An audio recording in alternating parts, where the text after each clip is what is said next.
ఆందోళన ఎప్పుడు మొలకెత్తుతుందో విశ్వాసం అప్పుడే వాడిపోతుంది. నిజమైన విశ్వాసం పుట్టడమే ఆందోళనకి స్వస్తి.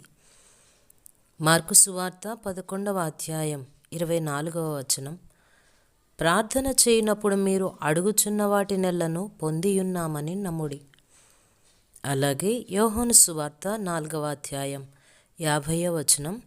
యేసు, నీవు వెళ్ళుము, నీ కుమారుడు బ్రతికియున్నాడని అతనితో చెప్పగా, ఆ మనుషుడు యేసు తనతో చెప్పిన మాట నమ్మి వెళ్ళిపోయెను.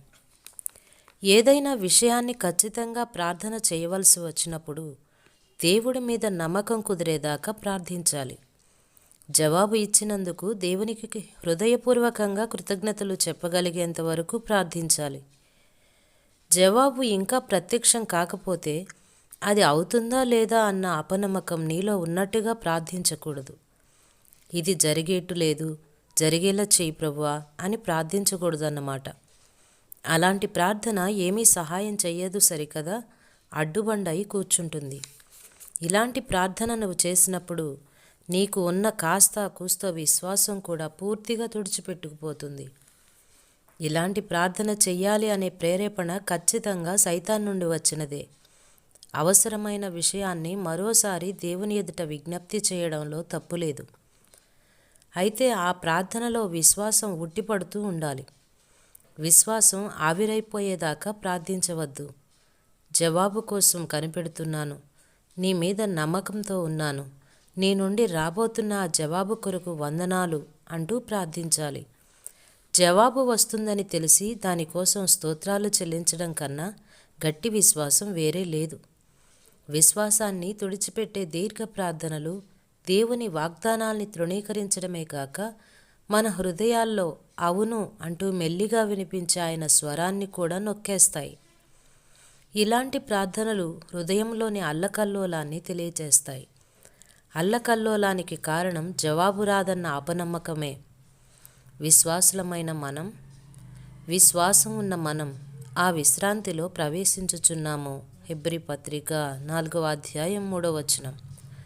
విశ్వాసాన్ని ఇంకిపోచేసే ప్రార్థన ఎలా వస్తుందంటే, దేవుని వాగ్దానం గురించి పట్టించుకోకుండా మనం అడిగిన విషయం ఎంత అసాధ్యమైందో అన్న దాని మీద మనసు లగ్నం చేసినప్పుడు వస్తుంది. అబ్రహాము తన శరీరం మృతతుల్యమైనట్టు భావించెను గాని అవిశ్వాసం వలన వాగ్దానమును గూర్చి సందేహించలేదు. రోమపత్రిక 4వ అధ్యాయం 19-20 వచనాల్లో. విశ్వాసాన్ని వాడిపోయేలా చేసే ప్రార్థనలు మనం చేయకుండా ఉండేలా జాగ్రత్త పడదాం.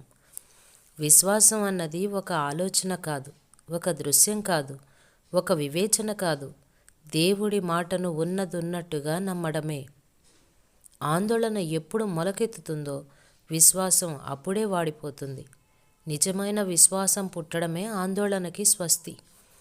అన్నీ చక్కగా అమరుతూ ఉంటే నువ్వు విశ్వాసాన్ని ఎప్పుడూ నేర్చుకోలేవు. నిశ్శబ్దమైన వేళల్లో దేవుడు తన వాగ్దానాల్ని మనకిస్తాడు. గంభీరమైన కృపగల మాటలతో మనతో తన నిబంధనని స్థాపిస్తాడు.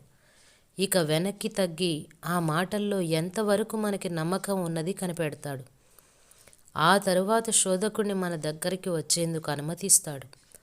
మనకి సంభవించేవన్నీ దేవుని మాటలకి వ్యతిరేకంగానే జరుగుతున్నట్టు కనిపిస్తాయి.